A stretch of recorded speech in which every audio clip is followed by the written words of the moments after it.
Hello, and welcome to Color Commentary.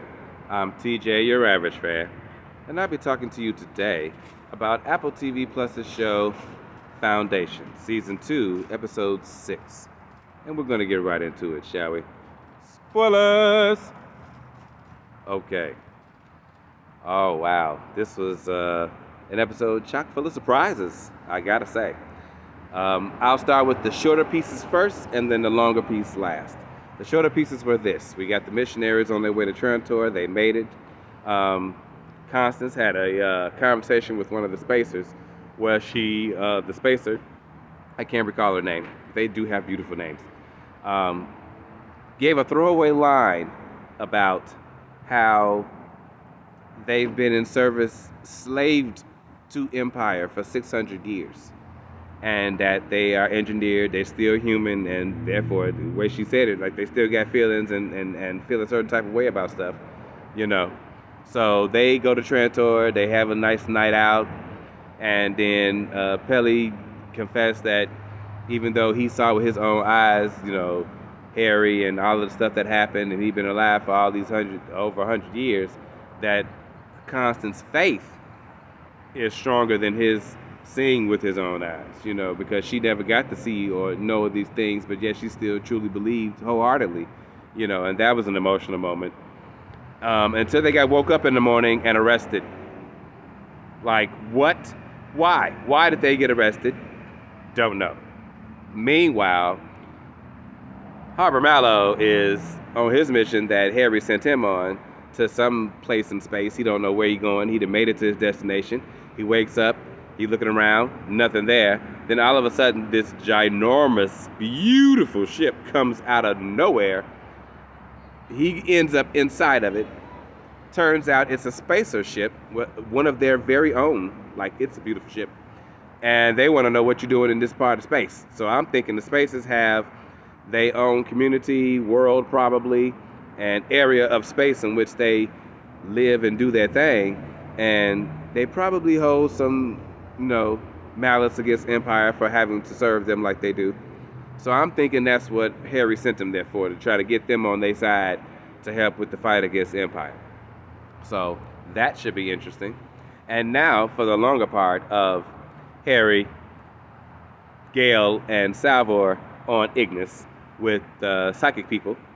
And the head lady, she talking to all of them. She really don't like Harry. She don't want him to have nothing to do with anything, and she want him gone.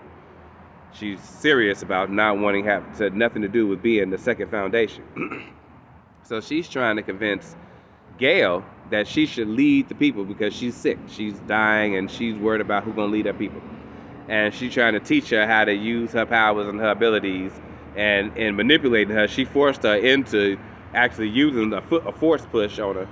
And I was like, oh, that's pretty nice. Yeah, teach her what she could do, But she manipulated her and making her think that learning how to use her abilities is going to help her save Salvor some kind of way, which I don't think it will.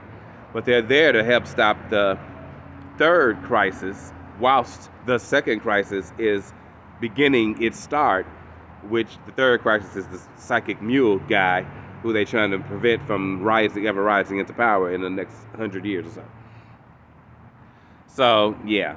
The head lady ain't feeling Harry. She want him gone. She done told Gale, like, if you want to be here, call this place the Second Foundation, lead the people, and do whatever, fine. But he can't be a part of it. He got to go. And I know you want to say your daughter.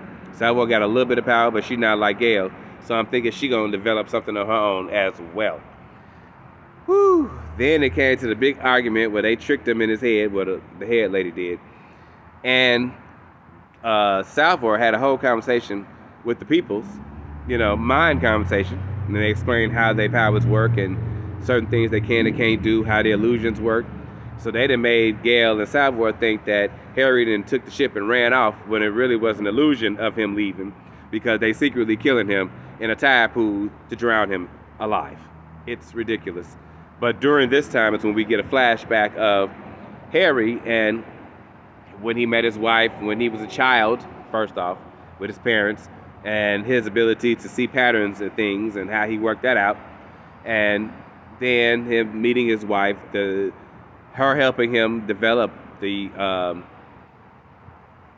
the fourth dimensional cube device that he's using to predict stuff. She helped him along with that.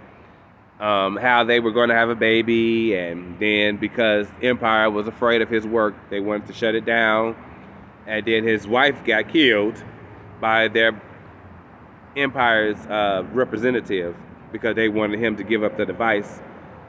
So that killed his wife and therefore his baby. And then he went on a thing where he killed the lady. He made sure she got trampled by these wild animals on this beautiful planet that's close to another moon that's got like an atmosphere, and these animals like fly up and graze on it. It was kind of cool, actually. That was kind of cool. I like that. That was beautiful. I love that. But yeah, she got trampled real good, and he survived.